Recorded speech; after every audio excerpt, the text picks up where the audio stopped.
Right now at noon, South Carolina has closed all schools for the remainder of the school year amid the pandemic. We are live with what this means for students, teachers, and parents. An ominous warning about the next wave of coronavirus. The reason that wave could put an even larger strain on hospitals than what we're seeing now. You're watching Eyewitness News at noon. Good afternoon, everyone. We start with breaking news at noon. South Carolina has ordered all K-12 schools to close for the remainder of the school year. The state had closed schools through the end of the month, but just in the last 45 minutes, they announced that they will remain closed through the end of the school year. Let's turn right now to South Carolina Bureau reporter Greg Suskin. And Greg, the governor talked about the impacts on students as well as teachers. That's right, and this really was a widely expected decision today that the governor would choose to keep schools closed. He really didn't have all that much of a choice. The state superintendent had said in recent days she was opposed to reopening schools. Local superintendents around the state had said the same thing. And I think, though, just the prospect of packing kids back into these school buses here or putting them together in classrooms was really just a risk that officials did not want to take. It's certainly one thing to practice social distancing when you're out shopping in a store, but it's nearly impossible to do it at the school level. And that, of course, led to this decision. The state school superintendent, Molly Spearman, did say today that distance learning, online learning will continue for the rest of the school year. She spoke specifically about many districts that don't really have much internet access and talked about the work that teachers have done to put so many packets together of information and classroom material that students can come and pick that up. Other districts that, of course, set up Wi-Fi enabled buses and send them out to neighborhoods so kids can do their work, and all that will continue, of course. But she spoke especially about seniors who certainly have this near and dear to their heart, graduation. They want to have some sort of ceremony, and she said for districts, it's time to be creative. I've gotten some very articulate, heart-wrenching begs and pleas to let us have graduation ceremony. The governor and I absolutely want that to happen. I can tell you that your district leaders have sent us some very creative ideas of how they're planning on handling graduation. And of course, there also was some talk during that news conference about what happens in the fall. And like with many things with this situation, it's really just been a day-by-day process. They really can't speak just yet about what things are going to look like, talking about August, because we really don't know what the health concerns, if any, are going to be at that time. So a lot of those decisions are yet to be made. Back to you. A lot of decisions still remain up in the air. Greg Suskin reporting live for us tonight. Thank you so much for that report, Greg. Well, North Carolina schools have been closed since March 16th, and the current stay-at-home order doesn't allow in-person learning until at least May 15th. Governor Cooper said he wasn't giving up on reopening this year. Now, we know the State Board of Education is expected to meet tomorrow, and these discussions are on the agenda. Well, for the first time, we're hearing from a Charlotte leader about accelerating a reopening of local businesses. Councilman Tariq Bokhari says if restaurants reduce capacity, spread out tables, and implement 6-foot markers for people in line, businesses like Old Mecklenburg Brewery can have a fighting chance. The brewery's owner made his argument yesterday on Bokhari's podcast. I can control the number of people that come into my establishment. I can control the number of people that enter my beer garden. I can control how many people get in line at my beer hut to order a beer and how far apart they stand, just like they're doing at the grocery store and just like they're doing at Walgreens. It is time to reopen business. And it's time to do so in a thoughtful but fast and nimble fashion. Well, the county director says it's not likely the restrictions will be relaxed in the next week. Wells Fargo now estimates the Charlotte metro area will lose 159,000 jobs this year. Well, North Carolina-based LabCorp says it will allow more hospitals and other clinics to use its test that can detect COVID-19 antibodies. Well, that's the test that can tell whether you've had coronavirus but maybe didn't get really sick or have some other symptoms. Well, that knowledge could help determine your immune response and whether you're okay to go back to work or school when things begin to reopen. Now, the test was rolled out in late March to a limited number of hospitals for healthcare workers. Well, yesterday morning, we told you the FDA approved LabCorp for the country's first at-home test kit. It will first be available to first responders, then in the coming weeks to the general public. Well, in the last 5 minutes, Atrium Health opened a drive-through testing site in South Charlotte. Now, today's drive-through testing site is at the Forest Hill Church South Boulevard campus on Old Pineville Road. It's open from 7 p.m.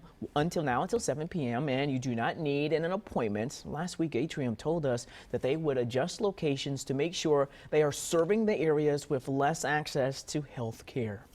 Well, more coronavirus cases are growing in the Carolinas, but not drastically as they were before. Of more than 42,000 tests in South Carolina, there are just over 4,600 confirmed cases.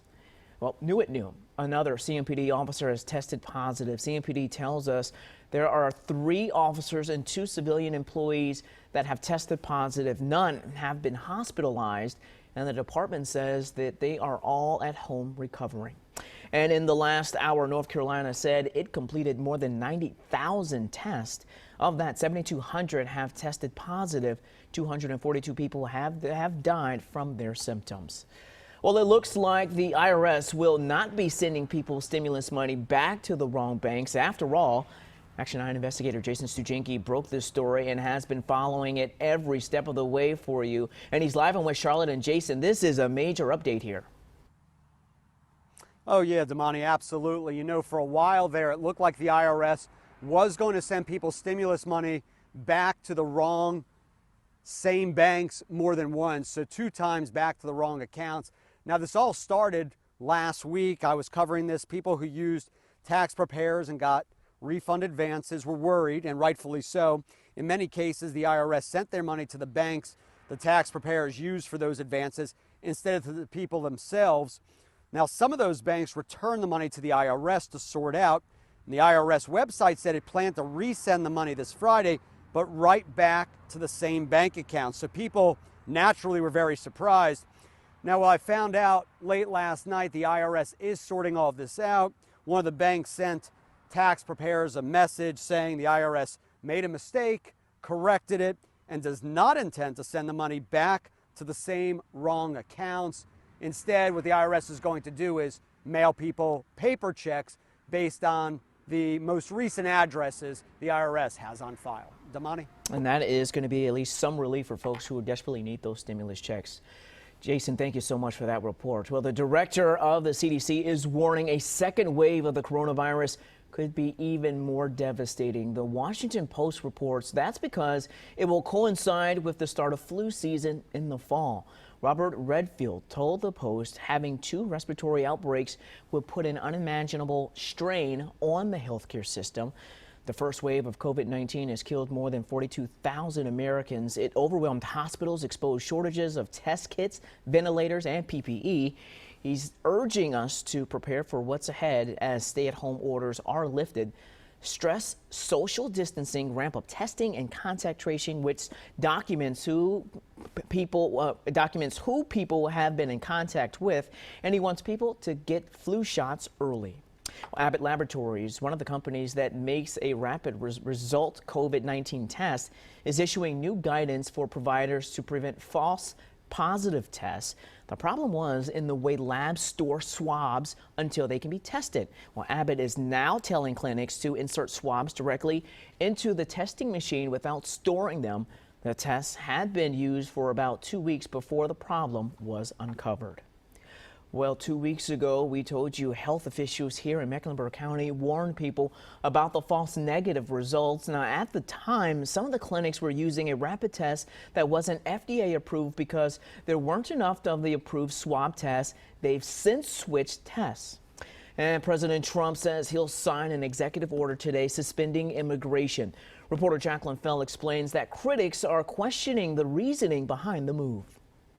President Trump says he's placing a 60-day hold on issuing green cards in hopes of limiting job competition in a U.S. economy wrecked by the coronavirus.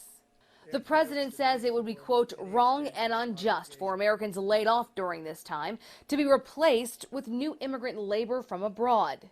He defended his decision, saying it would put unemployed Americans first in line for jobs as the country reopens. But almost all visa processing by the State Department has already been suspended for weeks, and travel to the U.S. has been restricted from much of the globe. Lawmakers pointed out, too, that thousands of foreign-born healthcare workers are currently treating people with the virus and are working in critical sectors of the economy. Democratic senators call the move a diversion and question whether it does anything to protect Americans' health. Reporting outside Washington, Jacqueline Fell, Channel 9 Eyewitness News. Atrium Health officials are reaching out and thanking the community for their generosity during the pandemic. Donors have given almost 375,000 PPEs and more than 22,000 meals and snacks. Good Friends and Baby Bundles in Charlotte donated money, diapers, formula, and clothing to Myers Park Pediatrics Clinic, and Feed the Front Lines dropped off 50 meals to Carolinas Medical Center last Thursday. And North Carolina state troopers received a donation of N95 respirators. Now, these came from SureTape Technologies in Hickory. Now, the mask will protect the troopers and drivers who are pulled over.